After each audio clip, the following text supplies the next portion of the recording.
Assalamu alaikum wa rahmatullahi wa barakatuh. Okay, so this is going to be a news breakdown and sort of a recap of some of the more high-profile stories that have been happening or that are going on right now.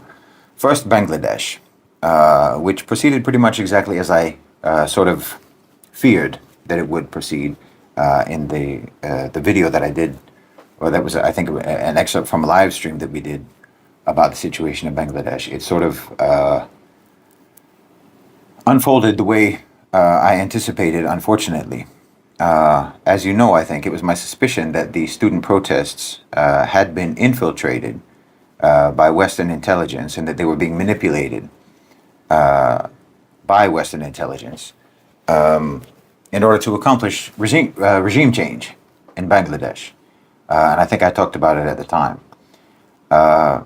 The aim being to basically unplug Bangladesh from China and from BRICS and the alternative funding and investment sources that are provided, that were being provided to Bangladesh via China and via BRICS. The idea to basically undermine the potentiality of Bangladesh joining BRICS, which they had applied for, or they were in the process of applying for, with the help of Brazil. And so to me, that appears to be exactly what has happened in Bangladesh. Now, let me clarify. I don't believe that the protests actually caused the resignation of Sheikh Hasina. And I don't think that her departure from the country was caused by the protests. It provided a pretext for that happening, to make it appear that her removal was the result of popular will. But let's be honest, the student protests were not powerful enough and were not widespread enough, and they didn't last long enough to actually be able to achieve that. Certainly not in that short a period of time, because it's only been a couple of weeks now. In my opinion, her departure was undoubtedly engineered and facilitated by more powerful actors inside Bangladesh and working in concert with the Americans. I mean, the U.S. literally welcomed her resignation and her departure from the country, which kind of lets you know precisely how they wanted things to go in Bangladesh, which is precisely the way things did go in Bangladesh. The student protests started out, in my opinion, as a legitimate cry for justice, a cry against an unfair employment policy. And they had every right to protest that policy. But as I said in my initial clip about that once you got a concession on that policy, you should have, and normally would have, ended the protests, because you got what you asked for. And when it continues beyond that point, when it continues beyond the point of what you are initially protesting, that looks like instigation. That looks like there are agent provocateurs who are actually using the initial grievance as just a pretext for creating a momentum for regime change, or as I say, creating a momentum for creating a believable, convincing pretext for regime change.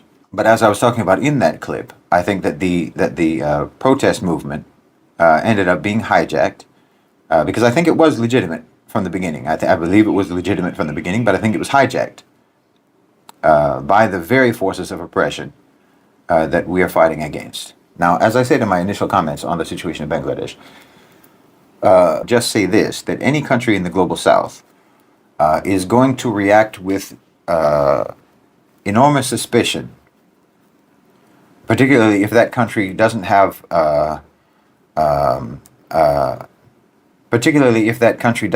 good relationship with the United States.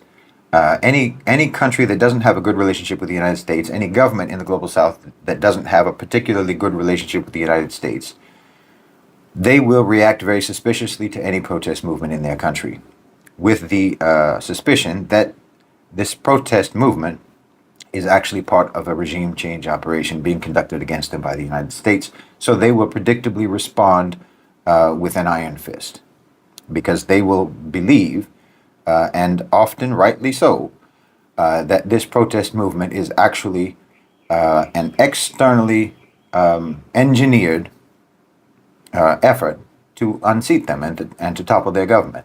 That is external interference into the affairs of their country. So they will respond quite viciously. That's not to excuse it, but it's just to explain that this is a predictable response for any country that doesn't have particularly good relations with the U.S., that they will respond with a great deal of suspicion to any protest movement, and on the basis of that suspicion, meaning on the basis of what they think that protest movement is actually about, they will respond violently and brutally, as I think has proven to be the case, and it will become even more clear later on, I'm afraid. That suspicion would have been correct in the case of Bangladesh, because in my opinion there is a more sinister force at play here, and it's a force that deliberately fueled the flames of unrest in Bangladesh to achieve their own purposes. And this force, of course, is the Western imperialist machine. They used social media in Bangladesh to spread lies, to spread misinformation, and to manipulate the young people, to manipulate the protesters, and to incite them into calling for the toppling of the government. They exploited their legitimate grievances, and this is, again, what I talked about in my first comments on this. They exploited the legitimate grievances of the students and used the students as pawns in their game, the game of divide and conquer. And this is not unique. This isn't unique whatsoever. It's a pattern that we've seen again and again and again. I mean, when you've seen a dozen people fall down a flight of stairs, they may not all fall the same way, but when you see someone start slipping on those stairs, you know how it's going to go, you know how it's going to end, you know where they're going to end up. Everybody may fall a little bit differently, but it's the same set of stairs, it's the same trajectory, and it's the same destination. I mean, Bangladesh, it has 170 million people, and they have a very important strategic relationship with China, a strategic relationship with India, a strategic relationship with Russia. China is Bangladesh's main partner, investing billions in the Belt and Road Initiative. And Bangladesh has been building strong ties with India and with Russia, and was wanting to join BRICS, as I mentioned. This is obviously a threat to Western imperialism, to the Western-oriented OCGFC. So what's the result? Sheikh Hasina resigns. The army takes over. They establish an interim government. The interim government is going to be comprised of hand-picked individuals, probably with ties to Western powers. They'll crack down on dissent. They'll crack down on protest, using the pretext of maintaining order to silence any opposition. The student protesters may have gotten them into power, but once they're in power, they're not going to have very much tolerance for the student protesters. I mean, we can look at, you can go back as far as you want. You can go back to 1953, when the CIA overthrew the government of Mossadegh in Iran. That led to an interim government that cracked down on dissent. They cracked down on political opposition, the National Front, and so on. Same in Chile in 1973, when the CIA backed a coup, which led to an interim government that led to crackdowns on trade unions, on student organizations, and left-wing parties, and so forth.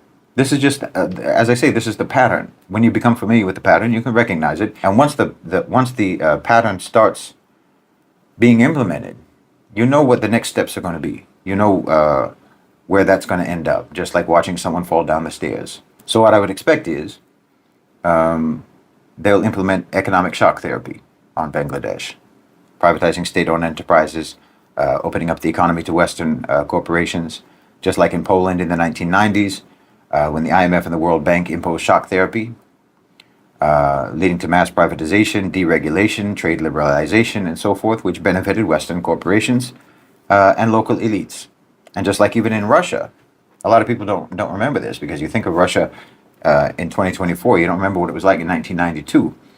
The IMF imposed shock therapy on Russia, leading to mass privatization, deregulation, trade liberalization, and so forth, which benefited Western corporations and local oligarchs. And then I suppose at a certain point, you will have elections in Bangladesh. Those elections will be rigged to ensure that Western-backed candidates win, and this rigged election process will be monitored and validated by Western organizations who will assure you that you have a vibrant democracy. And this, again, is something that happens repeatedly. This is why you kind of already know what's going to happen, because we've seen the story play out many, many times. The new government, whether it's under, what's his name, Mohammed Yunus, or some other Western puppet, the government will pursue aggressive privatization, deregulation, trade liberalization, benefiting Western corporations and local elites at the expense of the majority of the population. They will align Bangladesh's foreign policy with Western interests, including supporting US-led wars, sanctions, and interventions, just like in Ghana in 1983, when the IMF and the World Bank imposed structural adjustment reforms leading to mass privatization, deregulation, and trade liberalization, which benefited Western corporations and local elites, just like in Argentina in the 1990s, when the IMF and the World Bank imposed structural adjustment programs leading to mass privatization, deregulation, and trade liberalization. You get the point. They will crack down on civil liberties, using the pretext of national security to suppress freedom of speech, freedom of assembly and association, and so on. And obviously China will be marginalized as much as they can. They'll marginalize China as much as they can, and Bangladesh will probably be offered new IMF and World Bank loans, which you will immediately accept, even though you already owe over $12 billion to the IMF and the World Bank. And your new government will agree to the loans and agree to the conditions on the loans, and Bangladesh can forget about any aspirations of achieving economic sovereignty or political independence. That's what you achieved by these protests and by the toppling of Sheikh Hasina. The United States is engaged in a concerted effort to regain its sphere of influence globally, particularly in regions where the BRICS nations are gaining traction. This strategy involves a combination of diplomatic, economic, and military measures, and political manipulation, political infiltration, political coercion, political interference to sway countries towards the U.S. orbit and prevent them from falling under the influence of BRICS. We're seeing this all over the world. In Venezuela, the U.S. has been actively seeking to oust Maduro's government, imposing economic sanctions and providing support to the opposition. First it was Juan Guaido, now it's Gonzalez. We saw it, of course, in Pakistan. Everyone is aware of what happened in Pakistan. The U.S. had been pressuring Pakistan to distance itself from China and to distance itself from Russia. Imran Khan didn't do that. They also wanted Pakistan to succumb to IMF control and impose neoliberal reforms, and Imran Khan refused to do that, and he was removed, as we know. Then you can look in Georgia, you can look in Moldova, same in Kazakhstan. In South Africa, I've talked about it many times. The United States backed the Democratic Alliance to infiltrate the ANC government with radical neoliberals. In Bolivia, the U.S. supported the ousting of Evo Morales. In Ecuador, the U.S. supported the protests against Moreno's government. Nicaragua is another example. The U.S. supported protests against Daniel Ortega's government, and so on and so on. The situation in Nicaragua was also originally because of pension reforms. So it was a legitimate grievance based on a policy, which then morphed into calls for the toppling of the government. It just goes on, not to mention the Arab Spring. This is all quite transparent to me, and the reasons for it are obvious. The U.S. wants to collect as many pieces on the board as they can before they completely lose any relevance on the global stage, and before they lose any ability to influence the transition of the global economy to the global south. Bottom line is, America is not going to go down without a fight. So they're trying to collect as many pieces on the board as they can before they lose the game completely. So I'm terribly sorry to have to tell Bangladeshis who may be celebrating right now that